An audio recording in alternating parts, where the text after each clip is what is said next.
Belə bir məlumat var ki, İskəndər burada xəzinəni bastırandan sonra Makedoniyaya adam göndərir ki, gedib orada 3 dənə, 4 dənə qəsəbənin adını salsın. Deyilənə görə tarixən indi onlar uydurur orada. Bərdəyə gəlib, Bərdədən onu bir tacir gətirtdirir bura, bütün qoşunla bir yerdə. Aşırma aşırandan sonra xəzinəni gizlədib orada. Amma mən inanmıram, düzdür, İskəndərin adına gedir xəzinə. Mən ona inana bilmirəm. Çünki o İskəndər işi deyil, o ilahi qüvvənin işidir. Onun üstünə qoyulan daşın ağırlığı 1000 tondur, 2000 tondur, belə iri daşlar qoyulub. Hətta, deməli, 100 tonluq, 500 tonluq, 1000 tonluq daşlardan döşəmə döşəyiblər. Biri yox, 1000 dənə elə daş döşəmə döşəyiblər ki, sürüşüb zad olub getməsin də, xəzinənin qorusun, saxlasın. Xəzinə də ki, durur orada, heç kim əlin vurmayıb. O xəzinədəki balaca xəzinə deyil. O vaxtı qazıntı aparılanda onlar konkret bir şeyə gedib çıxdılar, yoxsa boş qaldı hamısı? Yox, konkret deyəndə ki, hamısı faxdır, faxla istəyirdilər onlar. Onlar faxla istəyirdilər. Orada əzəl Ural maşın gətirdilər, onun üstündə bilmirəm, neçə dənə aparat vardı. İndi onu abid yaxşı bilir. O aparatlar hamısı işləyirdi, öz növbəsində hər kəs sübut eləyirdi ki, burada bu şey var. O daşı niyə dağıtdılar? Daşı nə bilim, şübhələnməsinlər deyib, cəmaat şübhələnməsin, cəmaat görüb burada başa düşməsin. Bunun məqsəddən elədilər. Ancaq düz eləmədilər. O tarix abid idi, durmalıydı orada. Yəni o şirin əksi görünürdü orada? Şirin heykəli, daşın üstündə bax bu formada belə pəncələri, başı, şəlli, silahlı, saçlı, saqqallı. Şirin heykəli idi, parça-parça elədilər onu, dağıtdılar, döydülər.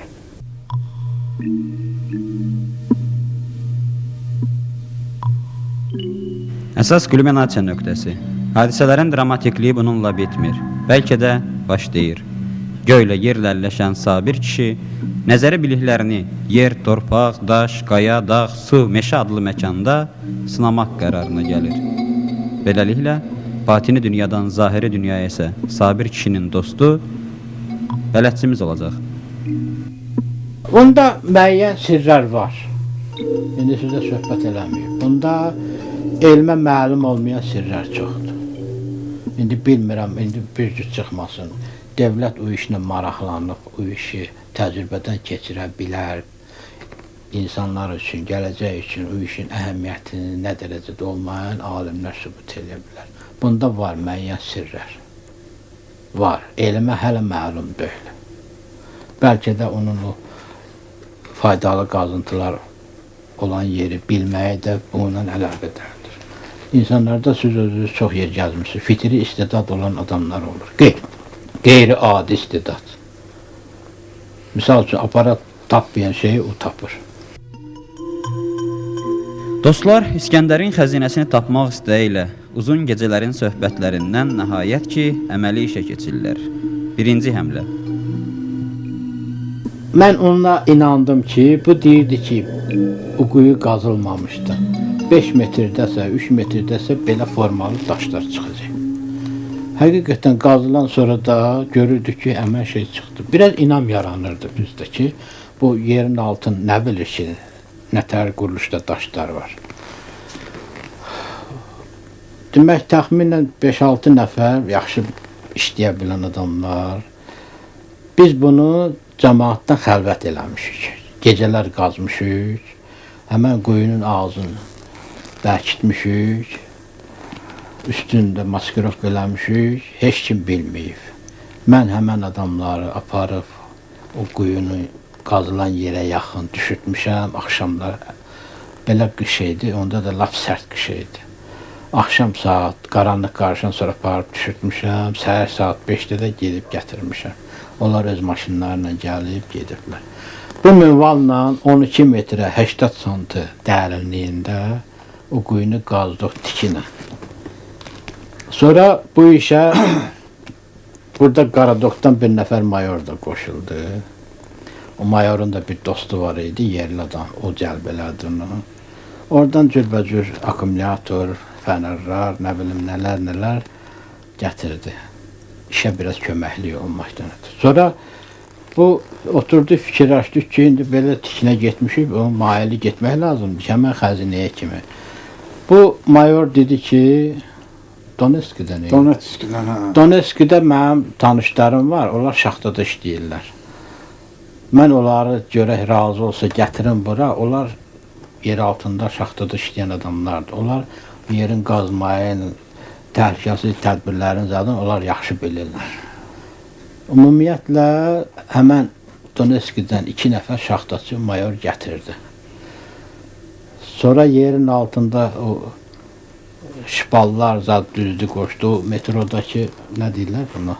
San deyirlər. Onlardan da xırda ölçülərdə gətirdilər ki, təhlükəsiz olsun, da torpağa qaza-qaza ki, üstdən uçub tökülə bilər. 2 metrə 80 santıda bunu üfüqü belə qazdı. Bu qazıntı yarımçıq qalır. Müəyyən bir vaxt kəsiyində yenidən Sabir kişi və dostu yalnız ideya müəlliflər olaraq qalırlar. Qazıntıya nəhəng texnikalar cəlb olunur. İkinci həmlə. Bunlar istədilər ki, o yer qazan maşınla deşib oranı, ora aparat sallayıb, dəqiq bilsinlər ki, burada nə var. Bu da deyirdi ki, həmişə onun üstündə bəhs suxur var. Bizim rayonda ETS var idi. Oradan texnikanı gətirdilər, tökdülər bura. Hətta Yaponski S kimi gətirdilər ki, qazsınlar. Bir yer qazmaq, bunun xüsusi qayda qanunları var. 24 metr dərinlikdə yeri onun üstündən, təpəsindən düşüb qazmaq mümkün olan şey deyil. Gərək hardan saraldan başdan, torpaq işidir, nə qədər bir iş görür. Ümumiyyətlə, bunlar biraz qazdılar. Əlində avtomat bir neçə əskər də gəldi. Bunlar qazdı içən quyunun ətrafında başladılar. Güya bu saat açılacaq, cəmaat hücum eləyəcək. Dağıdıb tökəcəklər bu qızılı zadı.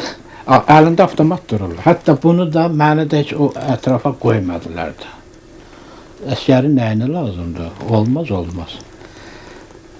Həmən geoloji ekspedisiya gəlib qazanda aparatla bir dəfə mən özüm şəxsən onların yanında olmuşam. Aparat göstərir ki, əlvan metal var. Ümumiyyətlə, o 14 metr həmən traktorlarda qazdı buranı. Sonra Uporuşiklər gəldi, kəşfiyyat quyusu qazmaqdan ötürü. 6 metrdə təzədən qazdılar, ondan artıq qaza bilmədilər. İş ləngidir. Oradan su çıxdı, geçmişdə orada bulaq olubdu. O ərazidə istifadə eləyiblər. İndi neçə illərdir o bulağın gözü tutulub, nə olub? İndi traktor qazan sonra su çıxdı, orada palçıq, hətta Yaponski S kimi batdı orada, nəsə. Bu arada demək, bu traktorlar, sepli traktor, nə bilim, cürbəcür texnikalar, ekskavator gəlib hərəkət eləyən yerdə bir dənə küp olub.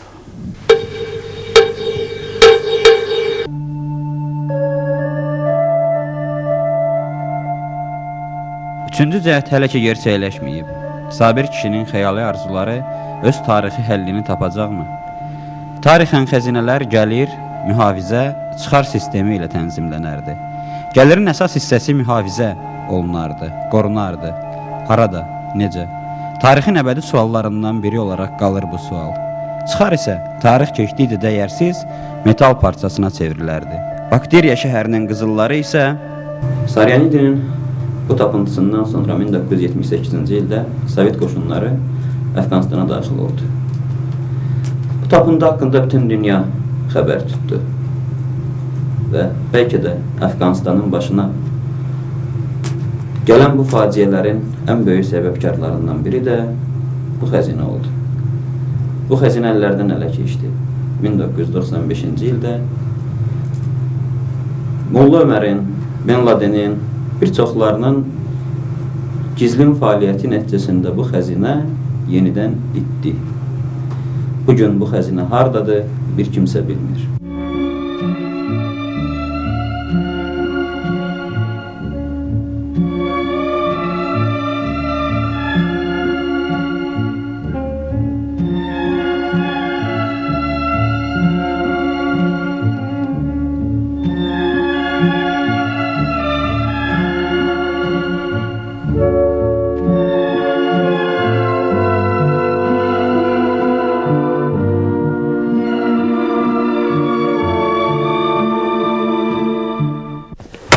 Təbiət bizə gözəl nimət bəxş edib. Bu meşələri cənnət kimi bizə bəxş edib. Biz insanlar texnikadan silahlanıb düşürük bu cənnətin üstünə. Dağıdıb tökürük. Təbiətin yaratdığı gözəl ahəngi pozub yerində dəhşətli katastrof yaradırıq. Bu dağılmamalıdır, tökülməməlidir.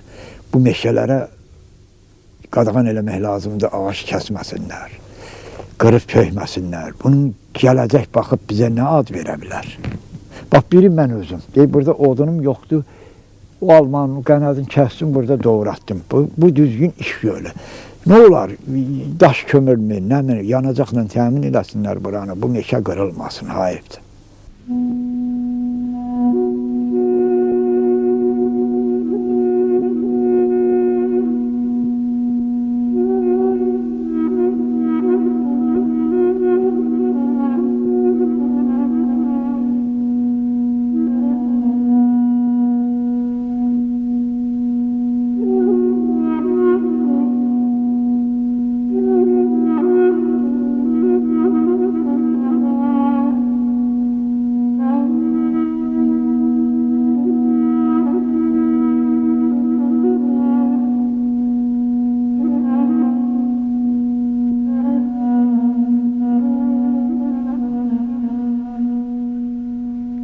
Və beləliklə nağılımız buradaca bitdi.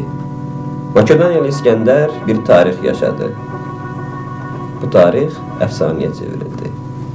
Bugün də bu tarix bir əfsanədir. Və göydən üç alma düşdü. Biri, yox, almaları vermək bizim işimiz deyil. Sağ olun.